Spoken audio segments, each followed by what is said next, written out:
হাতি ও মানুষের দ্বন্দ্ব নিরসনে হাতি অভয়ারণ্যের উদ্দেশ্যে শেরপুর নালিতাবাড়ী সীমান্তে আসেন বন ও পরিবেশ মন্ত্রণালয়ের উপদেষ্টা সৈয়দা রিজওয়ানা হাসান। শেরপুরের নালিতাবাড়ী দাওদারা সীমান্তে প্রস্তাবিত গারো পার্ক পরিদর্শন করেছেন অন্তর্বর্তী সরকারের বন ও পরিবেশ মন্ত্রণালয়ের উপদেষ্টা রিজওয়ানা হাসান। ২৬ মে সকালে শেরপুর নালিতাবাড়ী উপজেলা সীমান্তে পাহাড়ে প্রস্তাবিত দাওদারা গারো পার্ক পরিদর্শন করেছেন। পরিদর্শনকালে শেরপুর জেলার প্রশাসনিক কর্মকর্তা, পুলিশ প্রশাসন, স্থানীয় বিএনপি ও জামাতের নেতৃবৃন্দ উপস্থিত ছিলেন। পরিদর্শনকালে স্থানীয় সাংবাদিকদের বিভিন্ন প্রশ্নের জবাব দেন অন্তর্বর্তীকালীন সরকারের বন ও পরিবেশ মন্ত্রণালয়ের উপদেষ্টা সৈয়দা রিজওয়ানা হাসান। অন্তর্বর্তীকালীন সরকারের উপদেষ্টা রিজওয়ানা হাসান বের হওয়ার পথে টেলিভিশন সাংবাদিকদের নানা উদ্ভট প্রশ্নবাণে স্থানীয় পাহাড়ি জনতা উপদেষ্টার সাথে কথা না বলতে পারায় উপদেষ্টার গাড়ির বহরের সামনে বিক্ষোভ প্রদর্শন করে স্থানীয় জন।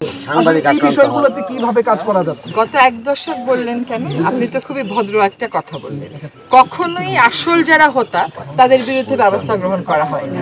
আমরা উল্টো দেখেছি যে মেঘনায় বালু উত্তোলনের বিরুদ্ধে কথা বলতে গিয়ে জেলা প্রশাসকই বদলি হয়ে গেছিল। আমরা এরকমও দেখেছি। এই একটা বিরূপ পরিস্থিতিতে আমাদেরকে লড়াই করে করে সবাইকে আগাতে হচ্ছে। আমরা কিন্তু আমাদের সরকারের পক্ষ থেকে যেটা বললাম, জেলা প্রশাসক, এসপি, ডিভিশনাল কমিশনার সবাইকে নিয়ে আমাদের স্পষ্ট বার্তা দিয়ে দিয়েছি। তারপরে তারা অনেক জেলা প্রশাসক বেশ ভালো পদক্ষেপ নিচ্ছেন, সবাই একরকম পদক্ষেপ নিচ্ছেন না। সেখানে পরিবর্তনটা একদিনে হয়ে যায় না ভাই, এটা মনে রাখতে হবে। এখানে পরিবর্তনটা আনতে হবে। আমি এই জেলা প্রশাসক গতকাল রাতেও বলেছি যে আপনি আসল হোতাকে ধরেন। বারবার ওই একই কথা রিপোর্টে লিখে দেবেন না যে কাউকে পাওয়া যায়নি, এক্সকাভেটর রেখে আপনি কাকে পাবেন না মানে কি? তাহলে পুলিশের কাজ কি? পুলিশের কাজই তো প্রকৃত অপরাধী খুঁজে বের করা। আরেকটা হচ্ছে বনভূমির দখল হচ্ছে। দেখেন, কারো যদি অন্য কোথাও আশ্রয় নেওয়ার না থাকে তাহলে সরকার তার জন্য আশ্রয়ন প্রকল্প করবে। সে তো আমার বনভূমিতে এসে থাকতে পারবে না, এটা তো হতে পারে না। এখন এই বনভূমিতে যারা থাকছে তাদের অনেকের পিছনেই ঘর বাড়ি করে দেওয়ার পিছনে দেখবেন রাজনৈতিক প্রভাব সম্পৃক্ত থাকে। তারা ওখান থেকে একটা ভাড়া নেয়। কাজে আমরা যখন উচ্ছেদ করতে চাই তখন সব গেল দরিদ্রদের বিরুদ্ধে সরকার দাঁড়িয়ে গেছে এমন কথা হয়। এরকমটা কিন্তু আসলে তারা যারা এই কথাগুলো বলেন তারা নিয়ে নিজেরা একটা জায়গায় আশ্রয় দিলেই তো পারেন, তা তারা দেবেন না। বনভূমিতে আশ্রয়ন প্রকল্প হওয়ার তো কোনো সুযোগ নেই। আছে বনভূমিতে আপনার দরিদ্র মানুষ বলে তাকে বাসস্থান করে দেওয়ার তো কোনো সুযোগ নেই। আছে সেজন্য সরকারের খাস জমি আছে, সেখানে জেলা প্রশাসন এবং বন বিভাগ একসাথে কাজ করবে। আমার জায়গা থেকে উত্তর দিই, আমি সব দরজা যদি খুলে ফেলি, সবখানে উচ্ছেদ শুরু করি, না আমার এত লোকবল আছে, না আমার এত সময় আছে। কাজে আমি একটা জায়গা ধরেছি, সেটা হচ্ছে গাজীপুর। সেখানে 5ই আগস্টের পরে যত দখল হয়েছে আমি সেগুলো উচ্ছেদে আছি। প্রশ্ন হচ্ছে যে আপনি কি 5ই আগস্টের আগে যাবেন? 5ই আগস্টের 88 একর দখল উচ্ছেদ করতে আমার এত মাস লেগেছে, আমি মাত্র 55 একর পেরেছি। কারণ ওই যে একটা হইচই শুরু হয়ে যায়, আইন শৃঙ্খলা বাহিনীও সংগঠিত ছিল না অতটা। তারপরে আমি বড় বড় যেগুলো 20 ধারায় নোটিফাইড হয়ে গেছে, যেখানে আইনি জটিলতা নাই, সেখানে যাব। আর মধুপুরের 15% এখানকার শেরপুরের 15% নিয়ে কিভাবে কাজ করা যায় বা আমাদের আদৌ এই সীমিত সময় আমরা কাজ শুরু করব কিনা, অবশ্যই নিয়মিত কাজের অংশ হিসেবে এগুলোকে উচ্ছেদ করতে পারেন। ডিসিকে উচ্ছেদ করতে হবে, বন বিভাগকে উচ্ছেদ করতে হবে। এই 15% বলেন আর 20% বলেন, ওইটা নিয়ে আজকে আমি বসবো।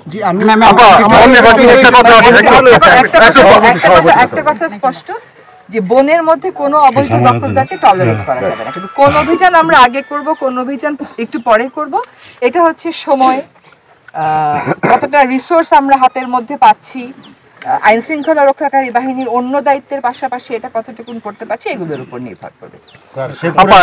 বন বিভাগ নিয়ে একটু কথা বলি। আজকে আমরা হাতি আর মানুষের দ্বন্দ্ব নিয়ে কথা বলছি এখানে।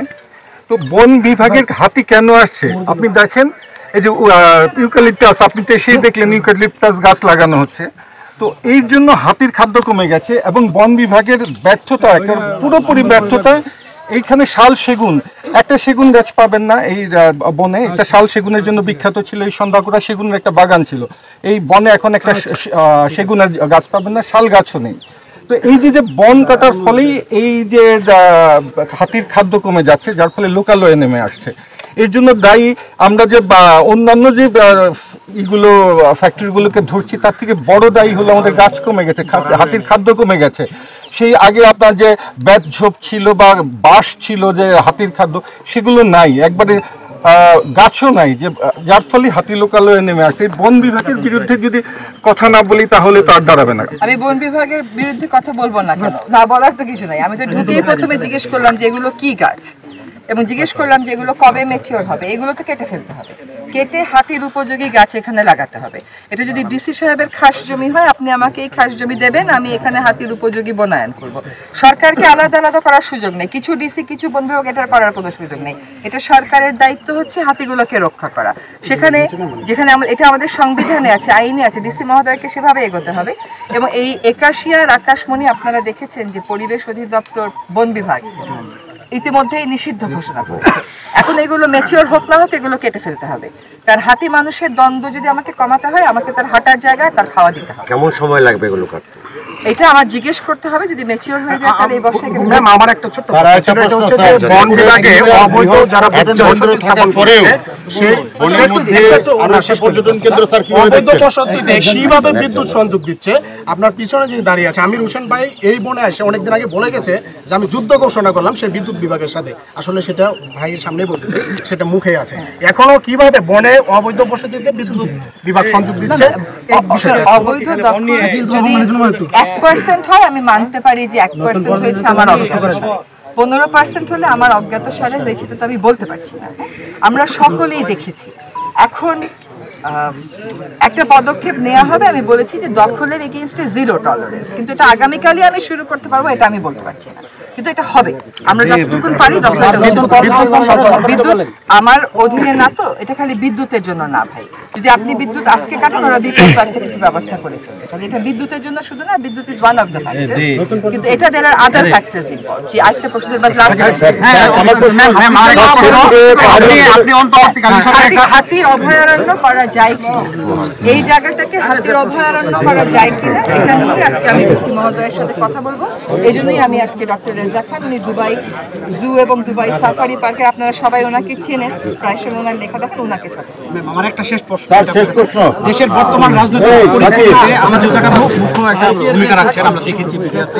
দেশের বর্তমান রাজনৈতিক পরিস্থিতিতে সংস্কার, নির্বাচন ও জুলাই গণহত্যায় দ্রুত বিচার নিয়ে সরকার আসলে কি ভাবছে? আমি আজকে তো মুশকিলটা কি, হাতি নিয়ে কথা বলতে আসলে, বন নিয়ে কথা বলতে আসলে আপনারা একটা রাজনৈতিক প্রশ্ন জুড়ে দেন, পরে আর হাতির কথাটা প্রচার করেন না, বনের কথা প্রচার করেন, এটা হবে না। আজকে হাতি আর বনি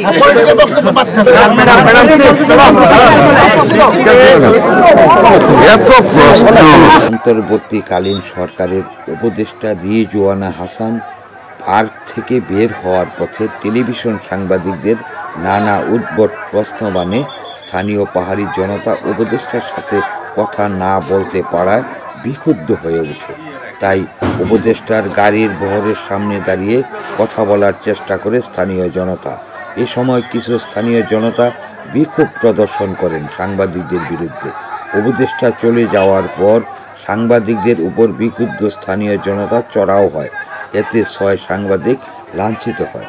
স্থানীয় জনতা ও সাংবাদিকদের সাথে হাতাহাতির একটি ভিডিও ফুটেজ দিয়ে একাধিক টেলিভিশন সাংবাদিক উপদেষ্টার গাড়ির বহরে হামলার খবরটি প্রকাশ করেন। তবে আদৌ উপদেষ্টার গাড়ির বহরে কেউ হামলা করেনি। এ বিষয়ে জনপ্রশাসন মন্ত্রণালয় এবং সরকারের পক্ষ থেকে সংবাদটি মিথ্যা বলে সামাজিক যোগাযোগ মাধ্যমে বিজ্ঞপ্তি প্রকাশ করা হয়েছে। পাশাপাশি সামাজিক যোগাযোগ মাধ্যমে মিথ্যা সংবাদ প্রকাশে স্থানীয় কিছু লোক তীব্র নিন্দা ও প্রতিবাদ করেছে। 26 মে নালিতাবাড়ি দাওদারা পাহাড়ি জলপথে বন ও পরিবেশ মন্ত্রণালয়ের যে ঘটনার বিষয়ে পুলিশের ঊর্ধ্বতন কর্তৃপক্ষের নির্দেশে পুলিশ অফিসার সালমান হোসেন 28 মে বিকেলে দাওদারা এলাকায় বিশেষ তদন্তে এসেছিলেন বলে স্থানীয়রা জানিয়েছেন। এই বিষয়কে কেন্দ্র করে কয়েকটি সাংবাদিক উপদেষ্টার গাড়ির বহরে হামলার একটি সংবাদ প্রকাশ করে। এই বিষয়গুলি সুষ্ঠুভাবে তদন্তের জন্য পুলিশের ঊর্ধ্বতন কর্তৃপক্ষ বিশেষভাবে তদন্ত করছেন।